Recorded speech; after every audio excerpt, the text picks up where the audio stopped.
Buzzer di bawah binaan Jenderal Merah berkolaborasi dengan Peking melakukan caci maki dan adu domba sesama anak bangsa. Pihak yang dianggap lawan politik dijuluki kadal gurun, kadrun oleh buzzer. Indonesia sudah berubah menjadi negara panggung alias theater state. Simbolisme, persepsi, narasi, dan drama lebih penting paparnya. Luar biasa ya. Pertanyaannya adalah siapa kakak pembinanya? Nah, yang jelas kakak pembinanya itu ada di seputar atau di sekitar istana. Itu sudah menjadi rahasia umum. Jadi semakin pemerintah itu tertutup, tidak patuh atau bahkan menolak good governance dan clean government, kemudian juga makin terlibat dalam KKN, yang makin sulit bagi kita berharap bahwa negara akan menjadi negara yang melindungi segenap bangsa dan seluruh tumpah darah.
Assalamualaikum warahmatullahi wabarakatuh, Sobat RH sekalian. Jumpa lagi kita di channel yang keren ini. Keren jadas ya. Kali ini Sobat RH sekalian, saya akan membahas soal buzzer lagi atau buzzer lagi. Nah, ini ada kajian politik dan penting kajian politik ini ya. Coba kita lihat kajiannya apa, yang mengaitkan buzzer dengan jenderal ya, dengan kaitannya juga dengan China. Coba kita baca ya, bagaimana kajian yang dilakukan oleh tentu saja ilmuwan politik. Sebagaimana dilansir oleh suaranasional.com ya, buzzer di bawah binaan Jenderal Merah berkolaborasi dengan Peking melakukan caci maki dan adu domba sesama anak bangsa. Pihak yang dianggap lawan politik dijuluki kadal gurun, kadrun oleh buzzer. Jenderal Merah yang dominan sebagai kakak pembina buzzer berkolaborasi dengan Peking, kata koordinator kajian politik Merah Putih Sutoyo Abadi kepada redaksi suaranasional.com.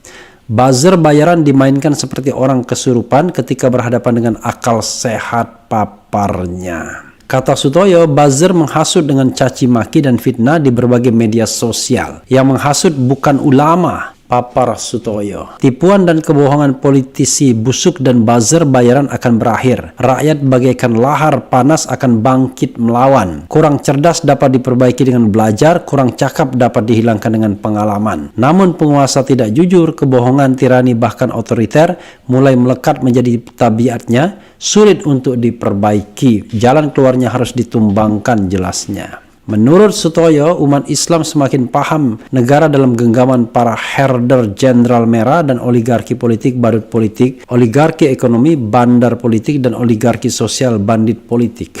Luar biasa ya. Kondisi kekacauan diperluas dengan tendensi kekuasaan timokrasi, kekuasaan gila popularitas, tata kelola negara, bahkan di tengah ancaman wabah, cenderung mengedepankan proyek mercusuar dan kehebatan permukaan ketimbang meringankan derita rakyat karena aneka impian. Indonesia sudah berubah menjadi negara panggung alias theater state. Simbolisme, persepsi, narasi, dan drama lebih penting paparnya. Luar biasa ya. Pertanyaannya adalah siapa kakak pembinanya? Nah, yang jelas kakak pembinanya itu ada di seputar atau di sekitar istana. Itu sudah menjadi rahasia umum. Kalau itu digunakan dalam pilpres, wajar lah. Karena pilpres itu adalah perang pengaruh, perang opini, dan tujuan akhirnya merebut hati para pemilih. Tapi pasca terpilih sebagai presiden dan kemudian ada kekuasaan yang berada di seputar istana, maka untuk apa lagi? peran buzzer itu, kecuali tadi untuk memoles ya ketidakbecusan, memoles hal-hal yang tidak benar ya, dan menutupi ya tentu saja praktik-praktik yang tidak merupakan tujuan bernegara. Jadi semakin pemerintah itu tertutup, tidak patuh atau bahkan menolak good governance dan clean government, kemudian juga makin terlibat dalam KKN, yang makin sulit bagi kita berharap bahwa negara akan menjadi negara yang melindungi segenap bangsa dan seluruh tumpah darah. Jadi saudara sekalian, sekali lagi, tidak tahu kenapa buzzer itu direkrut sampai sekarang, dan kenapa ada kelompok-kelompok civil society yang terlalu die-hard dengan pemerintah sekarang, seolah-olah ya kan sedang menghadapi musuh yang luar biasa dahsyatnya, padahal yang terjadi adalah hanya political game saja. Nah, di antara political game itu kan ada yang namanya durasi kekuasaan. Oke lah, durasi kekuasaan harus diamankan 5 tahun. Tapi bukankah konstitusi sudah mengatur demikian, dan bagi penguasa cukup dia bekerja dengan sebaik-baiknya, tidak neko-neko, tidak mencari keuntungan dari kekuasaan, maka sesungguhnya rakyat akan membela untuk mengamankan termin 5 tahun tersebut. Kendati pun ada petualang politik yang berusaha mengurangi atau membuat presiden tidak bisa memenuhi jabatan 5 tahunnya. Tapi karena dibela rakyat, dicintai rakyat, karena bekerja dengan amanah, maka tidak akan masalah. Nah, yang masalah itu adalah kekuasaan yang sudah tidak didukung rakyat lagi, sehingga bekerja dengan para buzzer untuk mencari legitimasi, dan juga tidak hanya itu, menggunakan instrumen hukum dan kekuatan koersif untuk mempertahankan eksistensi dan legitimasinya. Jadi, legitimasi yang didapatkan itu adalah legitimasi yang semu. Sebagai contoh misalnya, sobat era sekalian, seperti yang dikatakan Del Pedro, saya tidak tahu juga ya benar apa tidak di lapangannya. Misalnya kalau dikatakan pendukung pemerintahan itu banyak sekali, maka kata Del Pedro, kami tidak pernah menemukannya di jalanan. Di jalanan justru orang-orang yang anti dengan pemerintah. Kalau saya mengatakan begini, orang yang pro dengan pemerintah, pro dan kekuasaan, sudah terlanjur nyaman hidupnya sehingga tidak mau dia turun ke jalan. Kira-kira begitu ya. Jadi kita tidak akan menemuinya. Kita akan menemui mereka di gedung-gedung bertingkat, di lobi-lobi, di negosiasi-negosiasi, di mungkin juga di pasar bursa dan tempat-tempat kenikmatan ekonomi lainnya. Tapi di tempat-tempat perjuangan rakyat barangkali mereka sudah tidak ada lagi, mereka kabur. Ya, yang ditinggalkan hanya para buzzer yang memang ditugaskan untuk mengkanter orang-orang kritis itu. Saya punya teman lah di istana yang dulunya sangat kritis sebagai society anti corruption ya, tapi sekarang ketika menjadi bagian istana, diam saja menikmati kekuasaan, karena tadi kekuasaan dengan opportunity atau penghasilan besar ya, misalnya katakanlah nyantol di BUMN besar misalnya. Nah, ini penyakit kita sesungguhnya. Warning bagi kita semua, ketika menjadi aktivis begitu idealisnya, tapi ketika masuk lingkar kekuasaan langsung terkikis idealismenya. Sementara orang yang tetap bersuara lalu kemudian mendapatkan konsekuensi tidak dilanjutkan jabatannya, dibilang sakit hati. Wallahu alam ya. Mudah-mudahan kita bisa berpikir rasional dengan akal sehat, karena kalau tidak ada lagi orang yang kritis terhadap kekuasaan, seperti AEK ya, Agustinus Edi Kristianto, yang selalu membuat tulisan dengan data dan fakta yang susah untuk dibantah, maka sesungguhnya negara kita akan senantiasa dikuasai oleh para oligarki dengan dukungan para buzzer yang dibayar, atau buzzer yang mendapatkan fasilitas dari negara, atau orang-orang yang sengaja menjalin lobby dengan kekuasaan karena berkuasa itu enak, karena berkuasa itu aman dan nyaman, karena berkuasa itu punya akses untuk mendapatkan kenikmatan ekonomi. Itu saja sobat era sekalian. Wassalamualaikum warahmatullahi wabarakatuh. Ciao.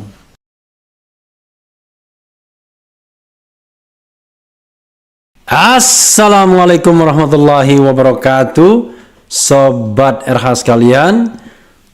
Jumpa lagi kita di channel yang keren ini. Keren cadas. Kali ini saya mau membahas laporan HAM Amerika Serikat yang menyoroti soal buzzer ya. Ini adalah khas dalam pemerintahan Presiden Jokowi, di mana Presiden Jokowi dipilih kemudian dibela oleh para buzzer instead of partai politik. Itu yang membedakan Presiden SBY yang pembelanya itu adalah Partai Demokrat. Baik ketika 2004 hanya mendapatkan 7%, maupun ketika 2009 menjadi partai pemenang dengan kursi 26% atau suara ya sekitar 20-an% juga. Jadi saudara sekalian, fenomena ini terjadi pada pemerintahan Presiden Jokowi karena pada dasarnya Presiden Jokowi adalah presiden non-partai, lebih dekat dengan kalangan relawan ketimbang partai politik penyanggah utamanya yaitu PDIP. Coba kita lihat bagaimana sih laporan HAM Amerika Serikat soal buzzer ini. Karena bagi sebagian orang, eksistensi dari buzzer ini sudah meresahkan. Kenapa begitu? Karena mereka tidak saja mau berdebat secara argumentasi, tetapi mereka sudah menggunakan kadang-kadang instrumentasi untuk mengkriminalisasi orang. Siapa aja, karena mungkin merasa percaya diri, punya link dekat dengan kekuasaan, ya, katakanlah membela kepentingan aparat penegak hukum, jadi sangat percaya diri berhadapan dengan soal hukum. Tidak heran kalau kemudian sebagian dari mereka kerjanya melaporkan orang saja ke polisi dan lain sebagainya. Bayangkan, sekali lagi, bisa nggak kita bernegara baik? Kata-kata itu tidak usah kemudian dilaporkan atau dipidanakan. Pendapat, kata-kata. Yang harus dilaporkan perbuatan atau tindakan. Ya kan? Nah, tetapi kalau itu menyangkut wilayah agama, wilayah keyakinan, nah itulah beda lagi treatmentnya. Nanti kita bicara panjang lebar soal itu ya, kalau ada narasumber yang tepat. Coba kita bacakan laporan HAM Amerika Serikat ini tentang eksistensi atau keberadaan buzzer. Sebagaimana dilaporkan atau dilansir radarcirebon.com, ya, tentu mengambil dari laporan ini ya, karena ini sudah tersebar di mana-mana dan mereka ngambil secara sekuensial ya. Laporan praktik HAM negara-negara di dunia termasuk Indonesia disampaikan Kementerian Luar Negeri Amerika Serikat. Terkait laporan praktik HAM di Indonesia, Amerika Serikat diantaranya menyoroti mengenai buzzer, baik yang digunakan pemerintah maupun non-pemerintah.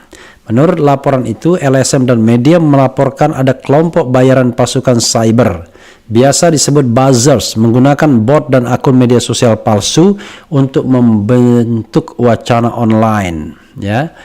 Peneliti melaporkan buzzer sering digunakan baik oleh kubu pro pemerintah maupun anti pemerintah. Media melaporkan pemerintah secara langsung mendanai sejumlah operasi buzzer. Departemen Luar Negeri Deplo Amerika Serikat menjelaskan, laporan tahunan praktik HAM di negara-negara atau laporan HAM mencakup hak individu, sipil, politik, dan pekerja yang diakui secara internasional. Seperti yang tertuang dalam Deklarasi Unitas HAM dan kesepakatan internasional lainnya, Departemen Luar Negeri AS menyerahkan laporan terkait negara yang mendapatkan bantuan dan semua negara anggota PBB kepada Kongres AS sesuai mandat Undang-Undang Bantuan Luar Negeri 1961 dan Undang-Undang Perdagangan 1974. Jadi kewajiban mereka ya. Ini kedua kalinya saya turut meluncurkan laporan ini saat menjabat sebagai menteri, karena laporan ini penting bagi kebijakan luar negeri Amerika Serikat, penting bagi departemen, penting bagi saya secara pribadi, kata Secretary of State Anthony J. Blinken yang dikutip dari Cirebon.com dari resmi Kedubes AS. Selama bertahun-tahun kita melihat resesi yang mengkhawatirkan dan demokrasi, supremasi hukum dan penghormatan terhadap HAM di banyak negara di dunia. Sejak laporan ini terakhir diluncurkan, sayangnya kemunduran terus berlanjut imbuh keterangan tersebut. Ya, sahabat era sekalian, memang kalau kita bicara tentang buzzer ini, kita akan berdebat siapa yang dimaksud dengan buzzer ya. Jadi buzzer itu kalau menurut laporan ini adalah unidentified, ya kan, akun atau person ya, yang kemudian bisa dipakai pemerintah atau non pemerintah. Nah, kalau dia identified ya, seperti ya katakanlah kelompok-kelompok yang sekarang ini sering diserang atau dikritik ya, itu bisa dianggap bukan buzzer tetapi influencer, yaitu orang yang berusaha mempengaruhi pandangan publik, misalnya untuk kepentingan siapa? Kepentingan Presiden Jokowi. Sementara buzzer bekerja secara anonim, unidentified. Ya, kalau dia misalnya pro pemerintah, dia menyerang oposisi.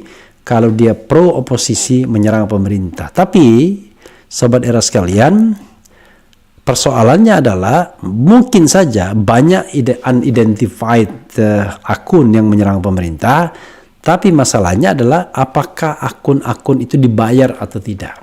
Nah, disinilah isu buzzer RP. Nah, kalau sudah isu buzzer RP, orang mengatakan siapa yang paling kuat atau bisa membayar.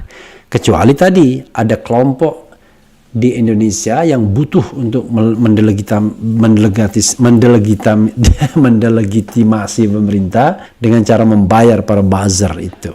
Jadi buzzer itu sendiri sering dilekatkan kepada pihak yang pro pemerintah. Karena kita sudah tidak bisa lagi atau tidak mau memisahkan lagi antara buzzer dan influencer. Makanya orang seperti Ade Armando, Denny Siregar, dan teman-temannya tidak dibilang influencer tapi buzzer juga.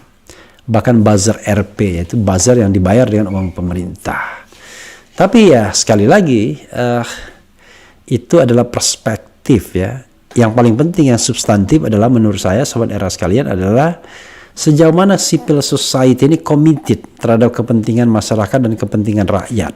Nah ini yang paling penting karena menurut saya justru kita harus mengawasi pemerintah agar pemerintah bekerja baik untuk rakyat. Bukan kita mengawasi civil society agar tidak kebangetan atau kelewatan mengkritik pemerintah. Lalu kita kemudian berada di garda terdepan untuk membela pemerintah dan mengekik atau membalas serangan civil society. Kalau prinsip saya ya begitu, ya tetapi orang mungkin bisa berbeda pendapat. Orang seperti Ade Armando misalnya bisa mengatakan bahwa ya dirinya digunakan, bermanfaat ya untuk kebaikan bangsa ini untuk NKRI. Wallahu a'lam lah. Karena masing-masing orang punya dalil dan punya dalih. Yang paling penting adalah apakah dalil dan dalih itu secara harfiah memang sekedar dalih hanya untuk pembenaran atau memang dalil yang memang justified untuk dijadikan dasar.